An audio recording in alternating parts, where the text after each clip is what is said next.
Madame, Monsieur, bonsoir et bienvenue sur les antennes de la télévision africaine. C'est trivial de le dire lorsqu'il est jeudi à 14h30 sur les antennes de cette télévision. Le service de rédaction Division 4 RCA vous livre une émission à caractère religieuse. Une religion, mais aussi la foi en général, parce qu'il est question de ça. Dans une Centrafrique qui a maille à partir, nous allons débattre sur un thème on ne peut plus important, mais aussi des thèmes que vous avez découvert ces thèmes au cours de ces différentes émissions. Bienvenue au cœur de la foi. Nous marquons une courte pause et nous revenons pour débattre.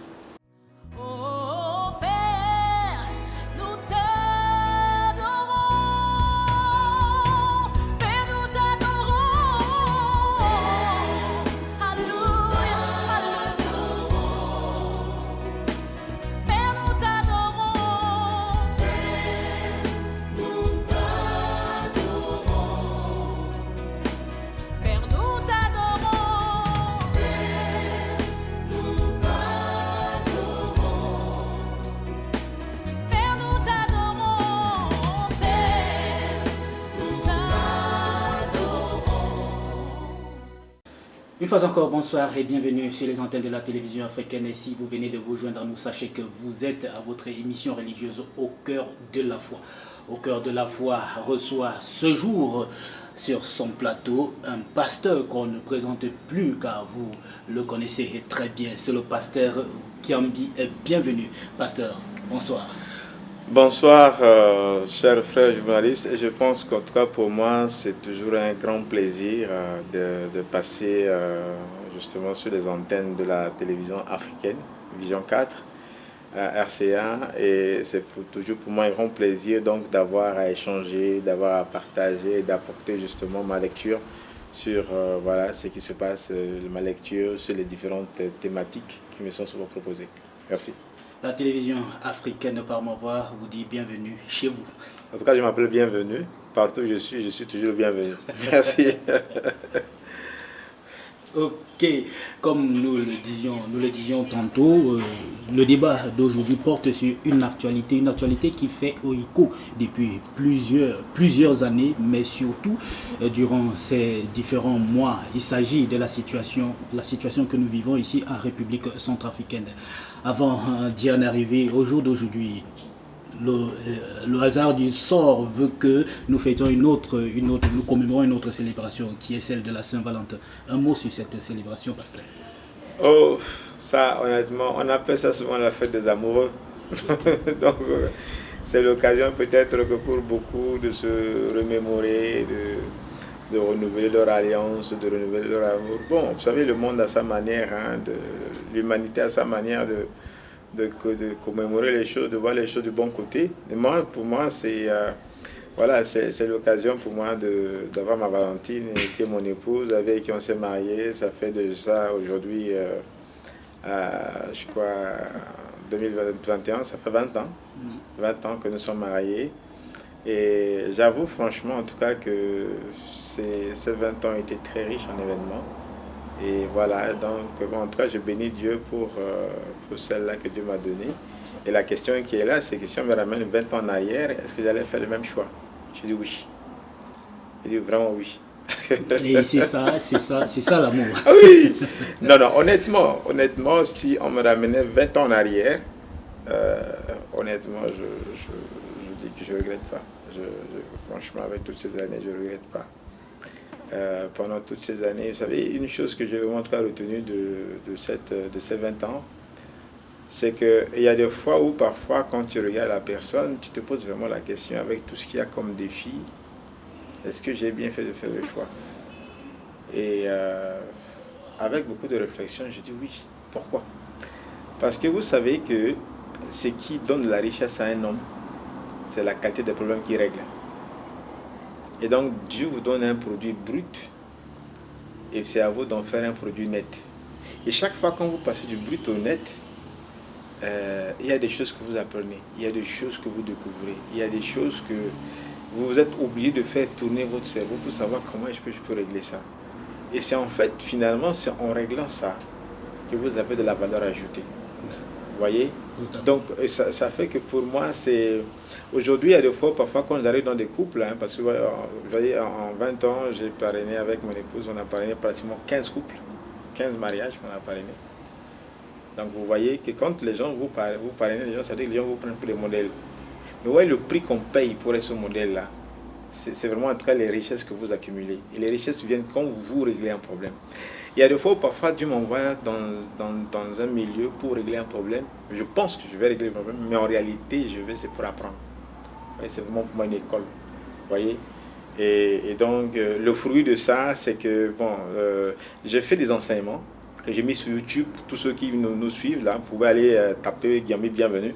Il y a une série d'enseignements que j'ai fait, c'est-à-dire que comment réussir son choix. Vous voyez? Il a réussi son choix. Il y a 4 enseignements que j'ai passés là-dessus. Pourquoi? Parce que j'ai estimé que, vous savez que les problèmes qui viennent généralement dans les couples, 50% viennent du problème de choix. Vous voyez, quand vous réglez le problème de choix, vous avez réglé 50% du problème que vous pouvez avoir dans un couple. Merci. Mais quand vous ratez le choix, oui, tout à fait. Voilà. Donc voilà ce que ça veut dire. C'est toute une génération que vous êtes en train de mener un bateau. Et lorsqu'on parle des problèmes de couple, il n'y a comme pas à parler aussi des problèmes d'un peuple, d'une nation, d'un État, d'un gouvernement, parce que les deux s'entremêlent dans la mesure où si dans le foyer vous n'êtes pas en paix, cela va se répercuter dans la société. Raison pour laquelle nous allons emboîter très rapidement notre débat, ce débat de ce jour qui porte sur le thème la lecture de l'actualité centrafricaine en tant que serviteur de Dieu que vous êtes. C'est un cas d'école, la République centrafricaine, ces problèmes qu'il vit, mais aussi ces tentatives de solution que ces différents chefs d'État qui sont passés et ont essayé d'apporter. Mais pasteur, il y a une question qui nous taraude de l'esprit. Comment est-ce qu'avec tous ces serviteurs de Dieu que nous avons en République centrafricaine, aussi compétents qu'ils soient, n'ont pas pu voir ces différentes situations? Avant de répondre à la question, essayez un peu de nous retracer cet historique qui nous amène jusqu'au jour d'aujourd'hui. Bon, moi je pense que je suis un acteur de l'histoire. Bon, je ne sais pas si un acteur de l'histoire ou bien je pourrais dire un témoin de l'histoire. Parce que quand les premières crises ont commencé chez nous, c'était en 1979. J'étais à l'école primaire. J'ai vécu la crise avec la prise de pouvoir de Bokassa. J'ai vécu la crise de 1981, 81-82 avec la prise de pouvoir de Kolimba. J'ai vécu les événements de l'histoire de la démocratie qui a commencé dans les années 90 et avec les élections de 93 du président Patassé. J'ai vécu comment on appelle la crise de l'arrivée de Patassé, ensuite l'arrivée de Bozizé, l'affaire avant le Séléka, c'était les libérateurs, et puis après... Donc vous voyez, je suis franchement témoin de tout ce qui s'est passé. Et naturellement, toutes les questions que les gens se posent, moi également je me pose les mêmes questions. Et l'une des mêmes plus grandes questions que je me pose, c'est qu'est-ce qui va me garantir que je peux laisser un pays où il fait bon vivre à mes enfants? Et c'est cette question-là, effectivement, ça me perturbe, non pas seulement en tant que serviteur de Dieu, mais en tant que citoyen. Et vous avez bien fait de poser la question, il y a tellement de serviteurs de Dieu en République centrafricaine, pourquoi est-ce que le pays, effectivement, n'arrive pas à se stabiliser? Bon, certainement, lors de notre discussion, on aura vraiment en tout cas j'aurai l'occasion de vous partager mon point de vue. Parce que vous savez que la première des choses que je voudrais donc soulever, c'est quoi? C'est qu'est-ce qui fait la force d'une nation? Ce qui fait la force d'une nation, c'est la qualité des hommes qui la composent. Si vous avez des hommes de qualité dans le pays, vous aurez une nation effectivement de qualité. Mais si vous n'avez pas des hommes de qualité dans le pays, naturellement, voilà, vous aurez ce que ça devrait. Donc, qu'est-ce que ça veut dire en fait? La crise qui est en train de se manifester, cette crise-là amène beaucoup de questions à la lumière. Ça amène beaucoup de gens, quel type de personnes nous sommes, quel type de qualité de personnes, quelle qualité de personnes nous sommes. Parce qu'on a comme l'impression que c'est comme si nous sommes des bannis en fait de l'Afrique, du monde. Parce que toutes les crises, c'est ici chez nous. C'est-à-dire que quand vous pouvez écouter de bonnes choses ailleurs, mais quand vous arrivez sur la République centrafricaine, vous avez comme l'impression qu'il n'y a rien de bon qui se produit. Et vous savez, cette question, c'est tout le monde effectivement qui... ça fait réfléchir tout le monde, ça fait raisonner tout le monde. Mais vous voyez, il faut savoir où trouver sa source d'inspiration. Hein, il faut savoir où trouver sa source d'inspiration. Parce que vous pouvez lire un événement avec votre lecture en tant qu'être humain. Et moi, j'ai préféré lire les événements à la lecture de la parole de Dieu. Vous voyez, parce que c'est là où se trouve ma source. C'est là où se trouve ma source d'inspiration. C'est là où j'essaie de comprendre. Parce que les problèmes que nous avons, c'est comme les parasites, n'est-ce pas, que les gens ont. C'est comme les problèmes de santé que les gens ont.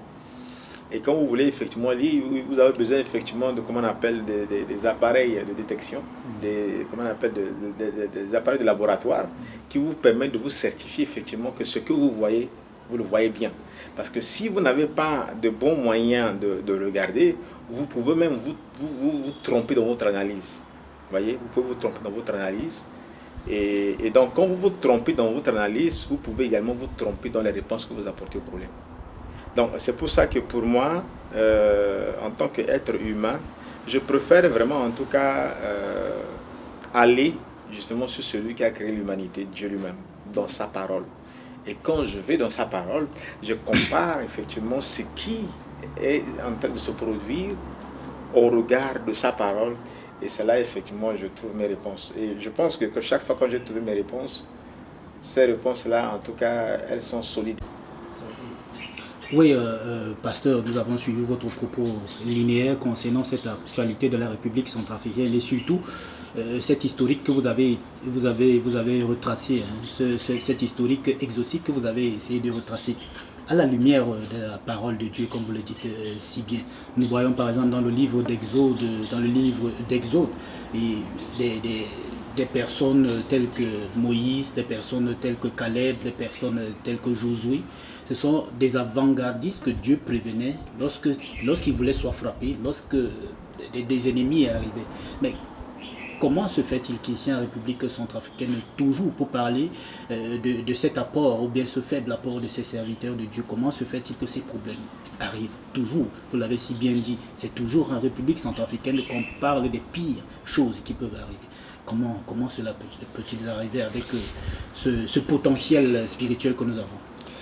Bon, pour moi, je ne vois pas toujours tout du mauvais côté. Je ne vois pas toujours tout du mauvais côté. Pourquoi? Parce que la Bible dit que toute chose concourt au bien de ceux qui aiment Dieu. Toute chose travaille pour le bien de ceux qui aiment Dieu. Même tout ce que vous voyez qui a l'air d'être mauvais, n'est-ce pas? Toute chose travaille pour le bien de ceux qui aiment Dieu. Ça veut dire qu'il y a toujours quelque chose de bon qu'on peut tirer. Vous voyez, quand on tire quelque chose de bon, c'est pour améliorer. Je vous dis par exemple qu'aujourd'hui, la RCA, honnêtement, est à la croisée des chemins. Pourquoi je dis ça? Vous savez que le repère de dirigeant que nous avons jusqu'à présent, là, c'est le président Barthélémy Bouganda, que nous ne connaissons pas. Pas vraiment, je peux le dire. Nous le connaissons seulement au travers de ce qu'on nous a dit. Nous le connaissons au travers de ses écrits. Est-ce qu'il a des écrits? Mais en fait, des idéaux qu'il a partagés. Nous le connaissons au travers de la devise, de l'unité, de la dignité et du travail. Même si ces trois mots n'ont pas été suffisamment, à mon avis, développés pour être bien perçus. Parce qu'en fait, ces trois mots traduisaient sa vision de la République centrafricaine. Et à un moment, cette devise-là est devenue beaucoup plus un slogan, en fait. C'est comme des slogans. Mais cette devise-là n'arrive pas à se traduire dans les faits. Mais aujourd'hui, regardez comment moi je vois la chose. Quand je dis que cette crise-là, toute cette crise à répétition, je ne prends pas seulement les choses du mauvais côté. Honnêtement, aujourd'hui, quand vous regardez la chose, vous sentez que l'unité se traduit. L'unité se produit en fait. Parce que la crise a tellement secoué les gens vous voyez que l'unité se traduit. Comment est-ce que l'unité se traduit? Regardez les différents régimes effectivement qu'on a connus dans le pays. On a beaucoup plus connu un régime d'oppression, des régimes d'oppression. C'est-à-dire que vous voyez que celui qui dirige avec l'armée, ils oppressent le peuple. Le peuple en fait ne se retrouve pas, ne se reconnaît pas dans son armée. Le peuple ne se retrouve pas dans les forces de l'ordre. Vous voyez, on a beaucoup plus de forces de l'ordre qui viennent soit pour comment je peux dire, oppresser le peuple au profit justement de celui qui dirige. Mais regardez aujourd'hui, l'une des choses que nous gagnons dans cette crise à répétition, c'est le fait que vous vous rendez compte que le peuple et l'armée et ceux qui dirigent, vous sentez qu'il y a une unité qui se crée. Vous comprenez? Ça veut dire qu'en fait, la vision, c'est moi que je comprends la chose, la vision telle que le président l'avait dit, le président fondateur, c'est-à-dire que le peuple doit se retrouver dans son armée et se retrouver dans ses dirigeants. Le dirigeant doit être là comme étant un catalyseur pour orienter justement l'aspiration du peuple.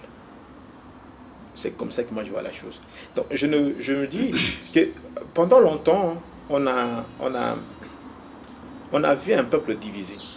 Vous savez, aujourd'hui, toute cette crise que nous sommes en train de faire, ce n'est pas une affaire de quelqu'un qui est dans un fauteuil. Qui que ce soit qui sera dans ce fauteuil présidentiel-là, le combat sera le même. Ce n'est pas une histoire de dire non, c'est tel parce que c'est celui-là qui est au pouvoir. Vous prenez celui-là, vous le remplacez par quelqu'un d'autre. Le combat sera le même. Et c'est ce combat que le peuple a compris. Donc s'il y a vraiment des valeurs que je pense qu'on peut tirer de cette crise-là, c'est vraiment cette unité-là. Vous voyez? C'est vraiment cette unité. Aujourd'hui, vous voyez un peu partout, les gens parlent un même langage. Vous voyez? Les gens parlent. Mais qu'est-ce qui a été ce catalyseur justement? C'est la souffrance, c'est la douleur. C'est tout ce que les gens ont enduré pendant un certain nombre. À un moment, les gens tergiversaient. Ils ne savaient pas où se trouvait l'ennemi. Ils ne savaient pas contre qui combattre. Vous voyez, avant, on pouvait faire lever une ethnie contre une autre. Vous voyez, c'est vrai que pendant un bon bout de temps, ceux-là également qui avaient dirigé, ils avaient su privilégier également cette unité, mais c'était pas aussi ça, c'était pas aussi parfait. Je ne dis pas aujourd'hui que c'est parfait. Mais vous voyez que chacun à son tour a vécu. N'est-ce pas? Ceux qui étaient de l'Est ont vécu leur tour. Ont vécu. C'est-à-dire qu'à un moment, c'est-à-dire que ton crime, c'est parce que tu étais Yakoma, tu étais Zandé, tu étais quelqu'un de l'Est. Et puis après, ça se retrouvait effectivement vers le Nord. Et puis après, ça se retrouvait musulman chrétien. Après, finalement, chacun a vécu une douleur. Et on est arrivé à une conclusion. Qui n'a pas souffert? C'est tout le monde qui a souffert. L'autre m'a fait souffrir, je l'ai fait souffrir finalement. On se dit, est-ce qu'on a vraiment raison de continuer à vivre comme ça? Non. Quelle est la bonne chose? C'est ce que notre père fondateur nous a dit, c'est l'unité. Donc vous voyez, c'est un peu ça ce que je tire effectivement en tant que témoin. J'ai commencé à vivre toutes ces crises depuis mon enfance, j'ai grandi là aujourd'hui. Et vous voyez, et ça c'est l'une des choses effectivement que j'en tire. C'est pourquoi je dis que il n'y a pas que du mauvais qu'on peut tirer effectivement de tout ce qu'on vit comme douleur. Vous voyez. Je dis que la RCA est à la croisée des chemins. Pourquoi? Aujourd'hui, vous avez une nouvelle génération. La génération qu'on a connue au début de l'indépendance, c'était une génération, excusez-moi de le thème de le dire, c'était une génération qui était là prête à dire oui à la puissance colonisatrice. Vous voyez? Aujourd'hui, vous avez affaire à une génération qui est prête à se sacrifier, à dire non. Parce que avant, on voyait effectivement que nos dirigeants, on essaie de voir un peu partout, c'est que pour être dirigeant, c'est pas vraiment, tu ne transportes pas l'aspiration du peuple. Mais c'est beaucoup plus comment je peux me faire chapeauter effectivement par l'ancien colonisateur. Voilà. Et puis chacun cherchait à faire en sorte que le désir du colonisateur devienne effectivement ce qu'on peut défendre. Même si on ne le défend pas ouvertement, mais on peut le défendre effectivement parce qu'on trouve que c'est là le chapeau. Mais vous voyez qu'aujourd'hui, vous avez affaire à une autre génération qui ne pense plus de la même manière. Tout à fait. Tout à fait. Et également, pasteur, ils sont nombreux derrière leur petit écran qui vous suivent, hein, bien évidemment, qui seront tentés de vous dire que de cet idéal d'unité dont nous sommes en train de parler, qui reste toujours à construire. Et cette jeunesse aussi, cette nouvelle génération qui est contraire à celle d'avant, celle d'avant qui était plus chapeautée par le colon. Mais au jour d'aujourd'hui, on a une jeunesse un peu plus qui pense plus à son devenir. Mais c'est cette même jeunesse, qui a pris les armes. Et c'est aussi ces mêmes enfants, ces mêmes personnes qui sont issues de cette République centrafricaine qui sont également entrées dans la rébellion, pasteur. En tant que pasteur, quelle est votre lecture que vous faites à ce moment? Honnêtement, voilà comment moi je lis la chose. J'étais en train de suivre une déclaration d'un député français. Il s'appelle M. Chassaigne. Je suivais sa déclaration en 2013 sur la nature des événements que la RCA vit. Parler du sous-sol centrafricain. Voilà, c'est là où il disait. Mais l'une des phrases en fait moi, qui a retenu mon attention, c'est quand il a dit que dans tous les soubresauts que la RCA connaît, la France n'est pas loin. Et aujourd'hui, beaucoup de citoyens centrafricains accusent la France. La question, est-ce qu'ils ont raison, est-ce qu'ils ont tort? En fait, moi, parce que vous savez le danger de ça, de rejeter la responsabilité, effectivement, sur X, Y, c'est de se dédouaner. On ne se dédouane pas. On ne se dédouane pas, effectivement, dans la responsabilité des choses que nous vivons. Mais quand on essaie un peu, moi, je réfléchis autrement. Je réfléchis en tant que serviteur de Dieu et voilà ma lecture des choses. Vous savez, la France n'a pas seulement été la seule puissance colonisatrice. Vous avez eu la France, il y a l'Angleterre, il y a les plus gros, il y a la France, il y a l'Angleterre, ensuite vous avez l'Espagne, vous avez le Portugal, ainsi de suite. L'Italie, bon, qui a échoué avec l'Éthiopie, voilà.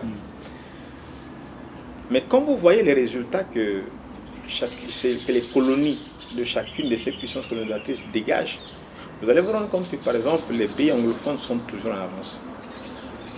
Et les pays francophones sont à la traîne.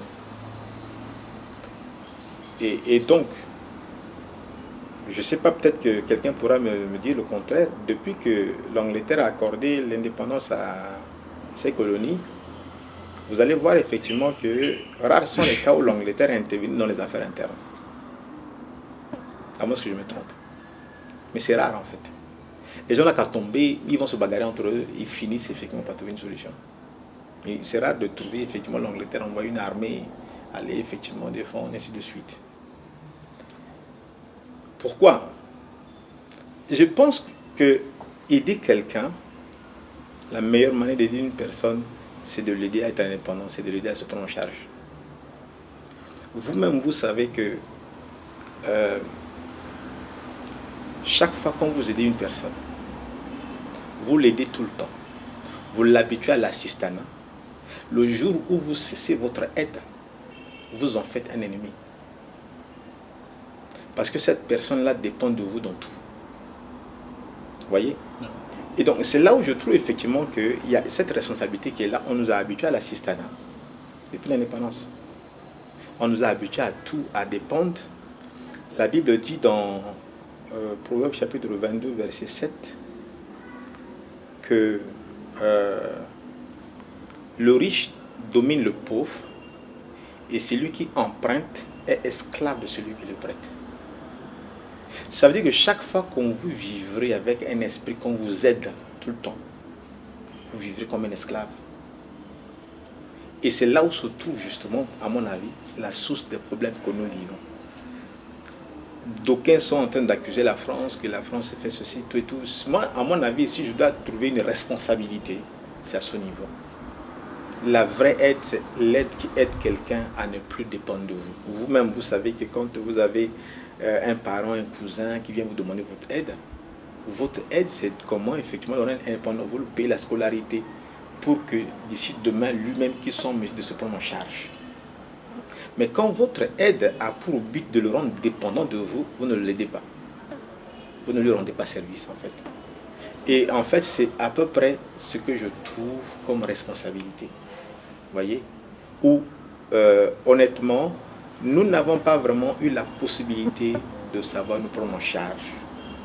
Et ça nous a donné une certaine mentalité. Et aujourd'hui, vous voyez, ça fait que moindre soubresaut, moindre chose, dans la tête du Centrafricain, la France n'est pas loin. C'est la France qui organise les choses, c'est la France. Pourquoi? Parce que on a grandi avec cette mentalité-là, vous voyez. Et aujourd'hui, je pense que nous avons affaire à...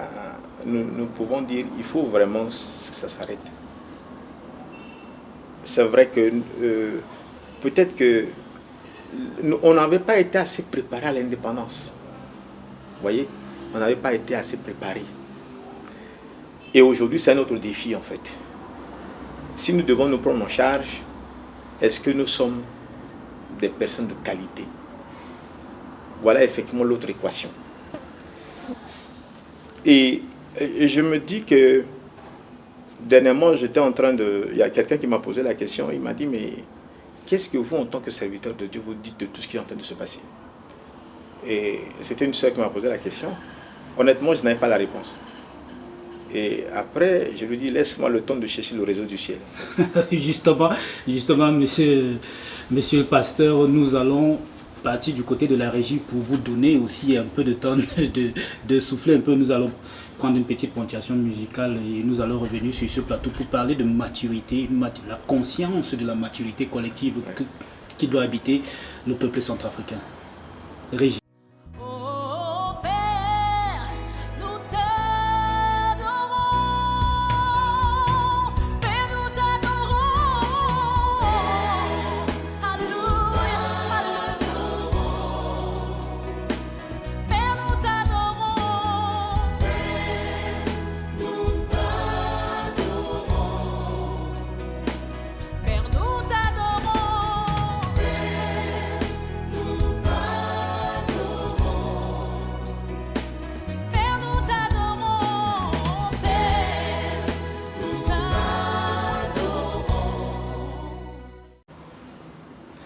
Merci à la régie de la télévision africaine de nous avoir proposé cette ponctuation musicale pour nous donner un peu de temps de souffler et vous également devant vos petits écrans à la maison de souffler devant la lecture de la situation centrafricaine, de l'actualité centrafricaine à la lumière de notre pasteur. Pasteur, avant que nous prenions cette ponctuation musicale, vous étiez en train de parler de ce manque de maturité qui habite non seulement nos hommes politiques, nos intellectuels et bien d'autres, toute la société en quelque sorte.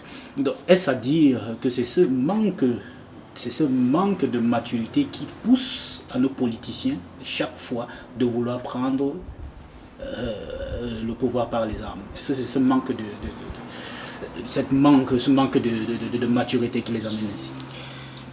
Je parlais tout à l'heure des hommes de qualité en fait. Ouais. Vous savez, il y a des fois où parfois tu as comme l'impression que quelqu'un impose de responsabilité. Tu as comme l'impression que vraiment cette personne-là, tu vas apprendre de lui, c'est une personne sage. Mais les actes que la personne pose te poussent même à te poser la question, est-ce que vraiment tu as affaire à quelqu'un de sage? Le tout n'est pas d'avoir été, je ne sais pas, à des grandes écoles pour penser effectivement qu'on est assez qualifié. On a l'exemple avec le père fondateur. Voilà. Vous savez qu'un dirigeant, l'une des caractéristiques, vous savez, il y a beaucoup de dirigeants, moi je suis dirigeant d'église, mais vous voyez que l'une des choses effectivement qu'on recherche un dirigeant, c'est vraiment la sagesse. La sagesse, c'est vraiment cette capacité à conduire les hommes. Vous savez qu'on disait, quand j'étais enfant dans la foi, on disait, avec un seul bâton, tu peux conduire les brebis. Mais tu peux conduire une des 100 brebis avec un bâton. Mais 100 personnes, il faut utiliser 100 bâtons. Parce que chacun a un comportement, chacun a une caractéristique. Vous savez, il faut vraiment que nous comprenions ceci.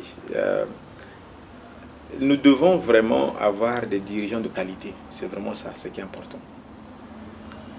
Vous savez, aujourd'hui, la lutte de la jeunesse, la lutte justement avec tout ce qu'on a connu comme crise, c'est que les gens cherchent vraiment, en tout cas, les gens cherchent des dirigeants de qualité, des dirigeants qui le prouvent par les types de décisions qu'ils prennent, par les types d'actions qu'ils mènent. Dernièrement, j'étais en train de dire, j'ai dit, vous savez, quand les gens battent campagne, ils disent aux gens, je vais faire ceci, je vais faire cela, je vais faire ceci, je vais faire cela. Mais ma lecture des choses, ce que la parole de Dieu me montre, la Bible dit ceci, elle dit, heureux l'homme qui ne marche pas sur le conseil des méchants, qui ne s'arrête pas sur la voie des pécheurs et qui ne s'assied pas en compagnie de moqueurs. Donc, trois choses qui déterminent si tu vas réussir, tu vas échouer. À qui tu tends l'oreille, qui tu écoutes, quelles sont les personnes qui t'inspirent, quelles sont les personnes que tu imites et avec qui tu t'associes. Vous voyez? Donc, c'est important justement de pouvoir faire le point de ces choses pour trouver un homme sage. Un homme sage, il sait écouter de bonnes personnes. Vous voyez? Et c'est pour ça que, quand on parle de la maturité politique, on se pose vraiment la question, quel type de dirigeants nous avons sous la main? Est-ce qu'ils sont à la hauteur même des choses? Je vais faire ceci, je vais faire cela. Mais parfois, il faut regarder à ce qu'ils ont déjà fait pour voir est-ce qu'ils seront en mesure de faire ça. Vous voyez, par exemple, quand Saül était en train de recruter un soldat, de recruter des soldats pour aller combattre Goliath, on lui a parlé d'un jeune homme. Il s'appelait David. Et quand il est venu, il a dit, mais est-ce que tu es sûr que tu vas aller combattre ce monsieur? Il dit oui. Et il lui déroule son CV. Il dit, j'ai déjà tué un lion, j'ai déjà tué un ours. Un lion, l'ours, on sait que naturellement, c'est des animaux qui sont plus forts que l'homme. Donc si j'ai combattu ce qui est plus fort que moi, cela me qualifie pour aller effectivement combattre. Vous voyez? C'est comme ça que nous devons trouver des meilleurs moyens pour trouver nos dirigeants. C'est vrai que comment on appelle, le moyen qu'on nous donne pour trouver nos dirigeants, c'est par les élections. Tout à fait. Vous-même, vous savez que les élections ne règlent pas tout. On a vu combien de gens qui ont prétendu, effectivement, qui se sont avérés être vraiment, en tout cas, de piètres dirigeants. Vous voyez? Donc, c'est pour ça que je n'accuse pas tout le monde, je n'accuse personne, mais je remets un peu cette question-là pour dire que aujourd'hui, il y a une aspiration, le peuple veut se retrouver en ses dirigeants. Et il faudrait que ce soit des dirigeants de bonne qualité. Vous voyez? Quand quelqu'un veut prétendre à la magistrature suprême, voyons même son parcours. Qu'est-ce qu'il a eu à faire? Il faudrait qu'il soit en mesure de vous dire ce qu'il a fait. Est-ce qu'il a eu à relever des hommes? Est-ce qu'il a eu à conduire des hommes? Quels sont ses résultats en fait? Vous voyez? Et ça au moins ça vous permet de pouvoir voir si vous pouvez. Bon, ça n'empêche pas que nous puissions franchement prier. Bon, pour moi qui suis serviteur de Dieu, je dis qu'il faut prier. Parce que Dieu connaît qui est qui. Et nous pouvons effectivement trouver la force vraiment dans la prière. Un élément que je voudrais effectivement relever, c'est quoi? Vous savez que tout ce que nous avons vécu, cela a fait en sorte que le Centrafricain a beaucoup prié. Pourquoi le Centrafricain a prié? Parce que nous n'avons pas quelqu'un sur qui on peut compter. Notre problème d'embargo, là, ça c'est un problème qui vient après. Parce que l'embargo est venu en 2013. Vous voyez? C'est en 2013 que l'embargo est venu. Mais est-ce qu'avant 2013, est-ce qu'on a toujours eu des victoires? On n'a pas eu. On n'a pas eu de victoires. Vous voyez? On a eu des défaites.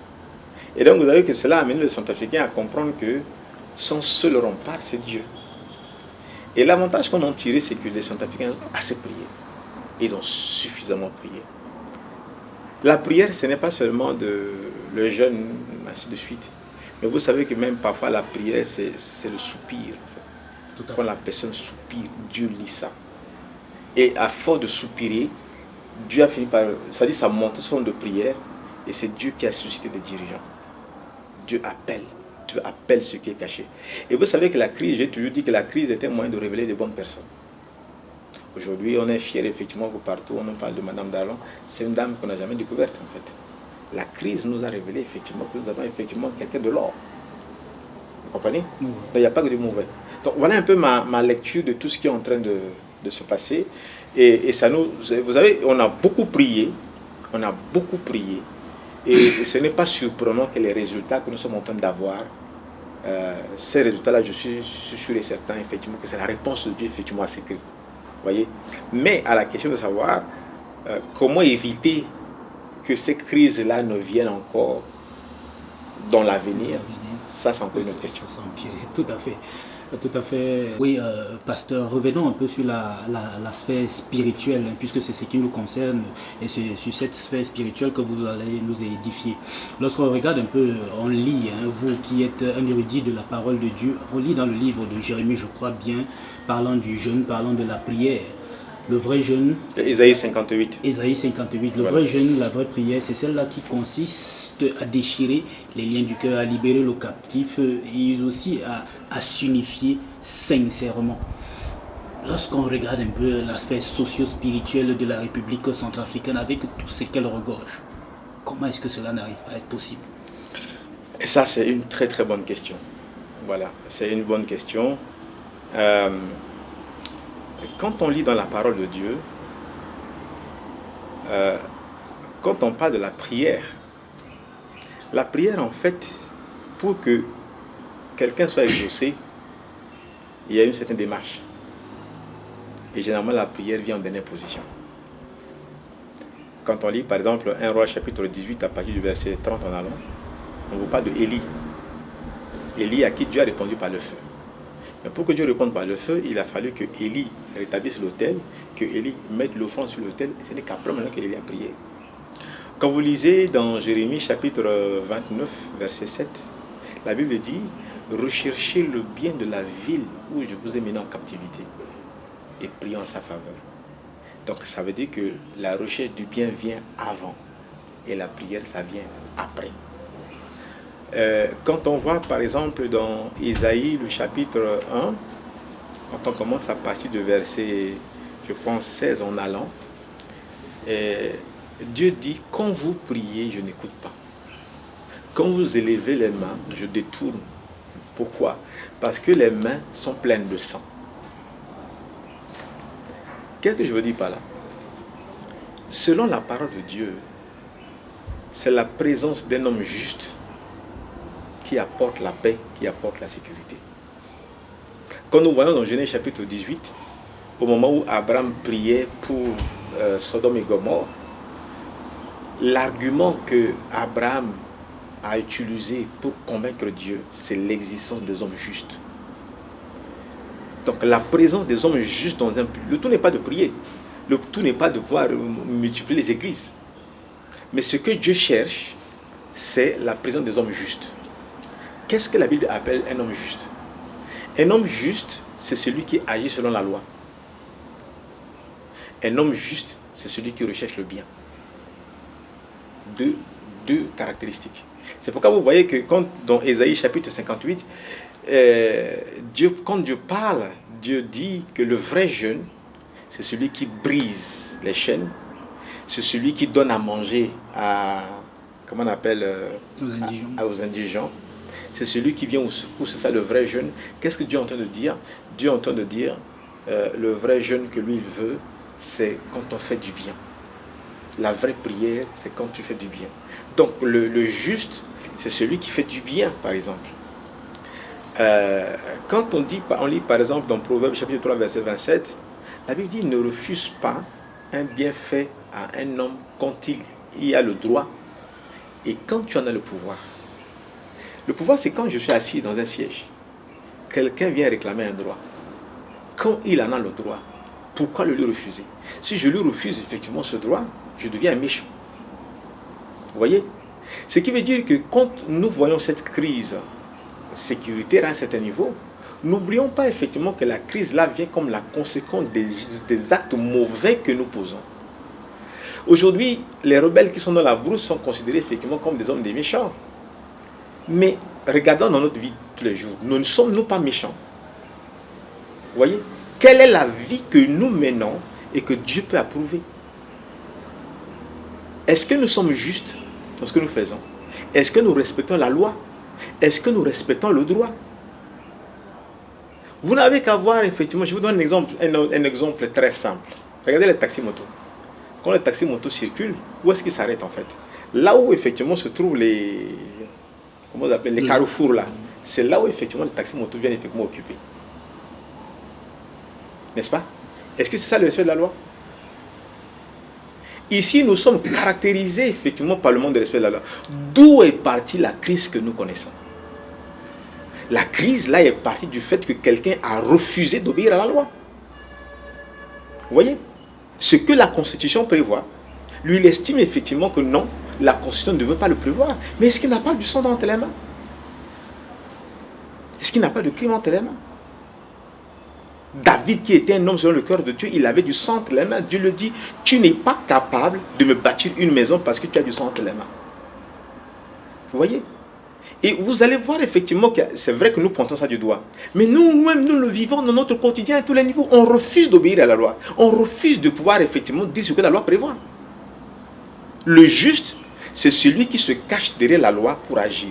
Vous avez vu par exemple, je donnais tout cet exemple-là, que la présidente de la Cour constitutionnelle dit, en application de tel code, en application de tel article, en application, c'est une manière de dire qu'en fait, la décision que je suis en train de rendre, ce n'est pas une décision qui est l'expression de ma volonté.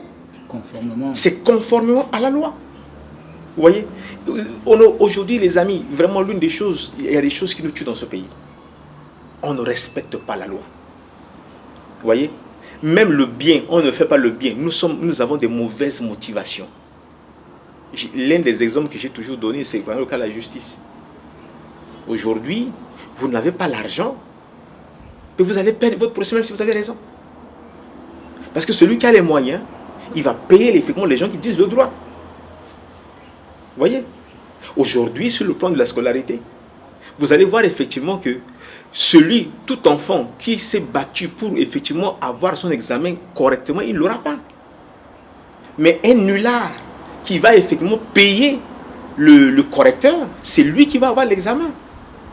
Mais cet enfant qui est juste, qui n'a fait que faire son examen, personne ne le défend. Le juste juge ne va-t-il pas le défendre? N'est-ce pas? Quand la crise est là, c'est tout le monde qui souffre. Mais c'est parce que tout le monde est coupable. Chacun a sa position.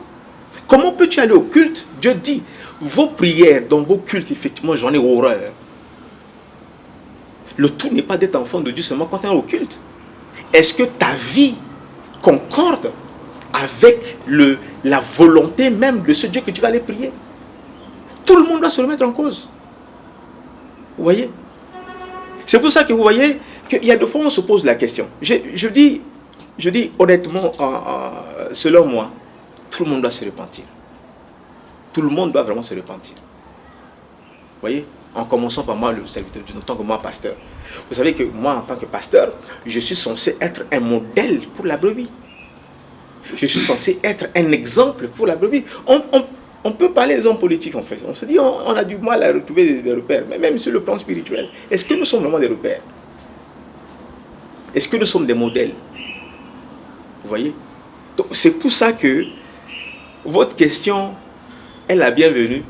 Parce que je dis, tout le monde doit se remettre en cause. Vous voyez? Parce qu'en des points, nous sommes aussi des méchants. On ne sait pas respecter le droit. On ne respecte pas le droit. Il suffit seulement effectivement que j'ai quelqu'un qui est à la présidence, qui est à la primature, qui est, je ne sais pas, pour une position élevée. Et on marche, on piétine le droit. Mais oui, on piétine le droit. Vous voyez? Tout à fait. Regardez même, vous vous rendez compte que les compatriotes qui sont même à l'extérieur, beaucoup sont repartis. Pourquoi? C'est des gens qui ont de la valeur ajoutée. C'est des gens qui peuvent apporter beaucoup au pays. Mais vous savez que les premières personnes justement à les combattre, c'est les compatriotes qui sont ici. C'est des gens qui sont ici. Quand tu viens investir, quand tu viens faire les affaires, on te fait souffrir, on te fait voir toutes les couleurs. Et si tu n'as pas quelqu'un effectivement qui est bien placé, mais tu repars. On ne leur crée pas les conditions nécessaires pour que les gens viennent s'installer. On leur érige des tu as ceci à payer, tu as ça à payer, tu as ça à payer, on te combat par tous les moyens. Ceux qui veulent même faire des entreprises. Ceux qui veulent faire des entreprises, ils ne peuvent même pas. Est-ce que nous sommes conduits par le bien? Ça veut dire rechercher le bien de la vie de Dieu dans la captivité. Quand tu occupes le poste de ceci, le poste de cela, quelle est effectivement, quelle est ta motivation? Est-ce que tu es là pour créer les conditions nécessaires? Tu es là dans cette position pour créer les conditions nécessaires. Vous voyez par exemple quelqu'un va à l'hôpital, n'est-ce pas? Il est malade. Et maintenant l'infirmier qui est là va demander à ce que le médicament que j'ai là, quand tu ne payes pas là, je ne sois pas. Mais c'est une réalité. Et des gens meurent gratuitement comme ça. Vous pensez que Dieu n'est pas fâché? Non. Arrêtons de pouvoir regarder seulement aux autres, mais regardons devant notre porte. Est-ce que nous ne sommes pas coupables? Voilà pourquoi vous voyez, des actes méchants, mauvais que nous posons, amènent le Créateur à provoquer des crises, à remettre tout en cause. C'est pour ça que je dis que si nous ne changeons pas, n'est-ce pas, ce n'est pas le secours de l'extérieur qui est en tout cas qui est la sécurité. Dieu recherche des hommes justes. Et si nous multiplions le nombre des hommes justes, c'est comme ça que nous créons la sécurité. Voilà ma lecture des choses. Oui, pasteur, on recherche la sécurité pour qu'une autre crise éventuelle ne naisse plus. Raison pour laquelle nous allons marquer une petite pause musicale pour que la colère de notre pasteur ne s'enflamme pas sur ce plateau. Petite ponctuation musicale et nous venons pour clôturer ce débat on ne peut plus important.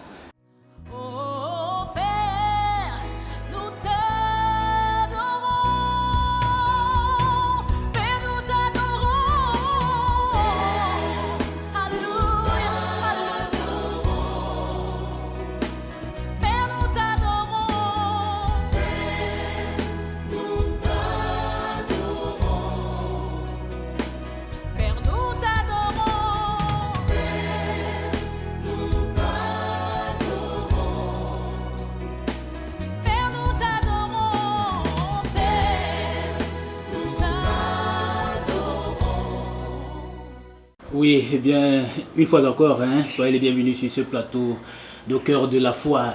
Anof, le pasteur, me disait, c'est pas de la colère, mais c'est un cœur qui saigne lorsqu'il voit des âmes innocentes être éconduites comme cela. Et lui, en tant que serviteur de Dieu, il ne peut que souffrir dans son âme. Pasteur Gambi, nous sommes arrivés au terme de cette émission. Avant de vous céder le micro pour cette partie qu'ils sont nombreux, c'est notre chers téléspectateurs, ils aiment cette différente partie face à l'écran. Mais avant cela, nous avons tiré plusieurs enseignements, entre autres la notoriété ou bien le bon pédigré d'un serviteur ou bien celui-là qui est appelé à gérer l'État. Et également aussi, vous avez dit non seulement ce parcours de cette personne qui doit servir, mais aussi celui qui est à la tête de ce pays doit regarder dans un sens, dans un objectif pour le but général. Lorsque nous essayons de regarder au jour d'aujourd'hui, celui qui est à la tête de cet État, qu'est-ce que vous en pensez? Vous, pas en tant que citoyen, mais en tant que serviteur de Dieu. Lorsque nous regardons son parcours, lorsque nous regardons ses mains, entre guillemets, je ne veux pas dire l'exemple de David, mais lorsque nous regardons ses mains, elles ne sont pas pleines de sang. Est-ce que c'est l'homme qu'il faut à la place qu'il faut? Vous savez, cette question, souvent, c'est un peu difficile de répondre. Pourquoi? Parce que parfois, quand on est très franc, chacun dans son camp va penser que voilà, vous êtes de camp de l'un et un camp de l'autre. Surtout ici, en République centrafricaine, nous connaissons et que nous vivons ici. Et puis, certains, ils vous prennent, ils vous rendent dans leur combat politique, ils vont dire, bon voilà, il n'a parlé que... Non, je pense que quand j'essaie un peu de voir le parcours de chacun a essayé d'apporter ce qu'il pouvait savoir de mieux.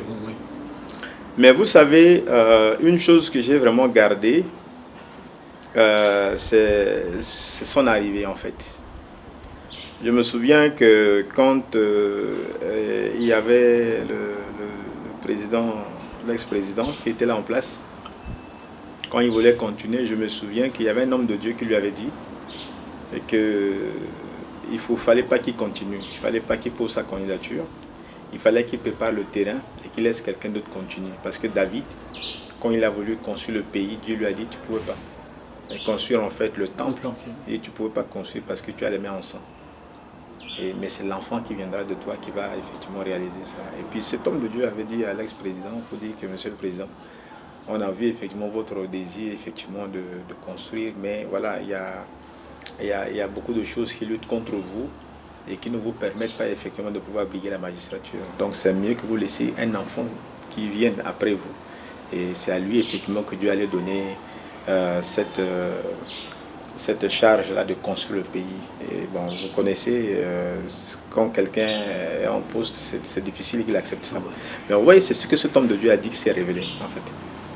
Je ne sais pas si l'actuel président, est-ce qu'il avait vraiment imaginé une fois qu'il allait devenir président de la République? Je ne crois pas. Je ne crois pas. J'ai comme l'impression que son accession a été comme un coup de chance. Ça lui est tombé dessus. Oui, je sais que L'autre là cherchait un premier ministre et il est tombé là-dessus. Il a pris sans savoir effectivement que tout le monde en sait qu'en fait la personne qui l'a introduit en politique c'est l'ancien président. Exactement. Vous voyez? Mais vous voyez, il est en train d'accomplir la prophétie de cet homme de Dieu. Vous savez que quand vous voulez reconnaître quelqu'un, vous le reconnaissez à ses résultats. Vous voyez, Jésus dit si vous ne croyez pas en moi, croyez aux œuvres que je réalise, car ces œuvres-là témoignent qui je suis. Et je pense que ne fût-ce que les dernières victoires militaires qui ont eu lieu, ça a donné un grand souffle au peuple. Ça, il faut qu'on le reconnaisse. Ça a donné un grand souffle au peuple. Et vous voyez, pendant longtemps, tout ce qui nous a caractérisé, c'est vraiment les défaites militaires à tous les coups. Et vous voyez, pour tout citoyen, c'est blessant. Vous voyez, dans ton orgueil, tu es blessé. Chaque fois, quand on dit, dès qu'il y a un bruit, tu vois les militaires en train d'enlever les tenues. Vous voyez, les militaires étaient devenus peureux, ils ne se retrouvaient plus, en fait. Pourquoi? Parce qu'ils savaient que quand ils allaient, c'était la défaite, en fait. Mais vous voyez, quand les soldats vont et que les victoires sont là, et que les victoires, vous voyez, ça les encourage, ça les motive, et le peuple se retrouve en eux. Et donc, vous voyez, par rapport à ces résultats, je pense que c'est des résultats quand même qui sont par là. Et à côté de ça, il y a beaucoup d'autres programmes qui sont en cours. Vous savez, moi-même, je suis dans l'un des grands programmes du gouvernement. Et je pense que, en tout cas, l'avenir est un peu radieux en dehors effectivement de ces aspects sécuritaires qu'il faut mettre de l'ordre. Il y a quand même des résultats. Il y a des résultats. Il y a des résultats, c'est ce que nous allons retenir dans les propos de notre pasteur qui a apporté la lumière sur cette question hautement importante, à savoir l'actualité en République centrafricaine à la lumière d'un serviteur de Dieu, le pasteur Gambi. Bienvenue. Pasteur, c'est un moment où vous êtes seul face à la caméra et vous donnez des directives en tant que serviteur de Dieu à ce peuple centrafricain. Je pense que je ne manquerai pas de le répéter assez. Je crois que ce que Dieu cherche, c'est des hommes justes dans ce pays. Un homme juste, c'est celui qui agit selon la loi. Et la première loi en question, c'est la loi de Dieu. Jésus dit, celui qui entend ma parole et qui les met en application, il est un homme comme un homme prudent qui a bâti sa maison sur du roc. C'est important que nous puissions mettre en application la parole de Dieu. Et c'est important que nous puissions mettre en application les lois de Dieu et les lois justement qui gouvernent nos relations en tant qu'êtres humains. Et je pense que c'est de cette manière que nous pouvons donner à Dieu une certaine garantie que qu'il peut compter sur nous, parce que ce que Dieu veut, c'est la justice. Et deuxième chose, c'est que nous devons en chacun, là où il est, nous devons nous mettre à l'esprit que Dieu nous a placés pour être une source de bénédiction.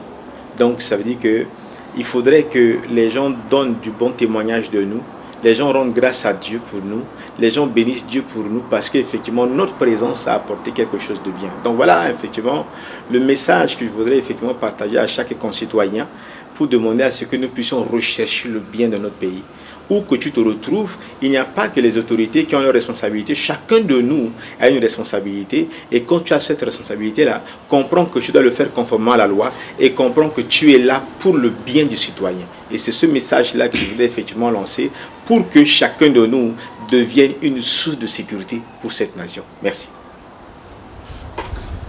Il y a de l'espoir en République centrafricaine, il y a un avenir à espérer, dans la mesure où nous avons un président de la République à l'image de David qui a un projet de société qui est reconnu par l'ensemble de la population centrafricaine, mais aussi par les serviteurs de Dieu. Nous avons été sur ce plateau, le pasteur Gambi, bienvenue, et moi Aristide. C'était dans le cadre de votre émission Au cœur de la foi. Au cœur de la foi, stop. À vous revoir jeudi lorsqu'il sera 14h sur les antennes de la télévision africaine. D'ici là, je vous dis bonsoir.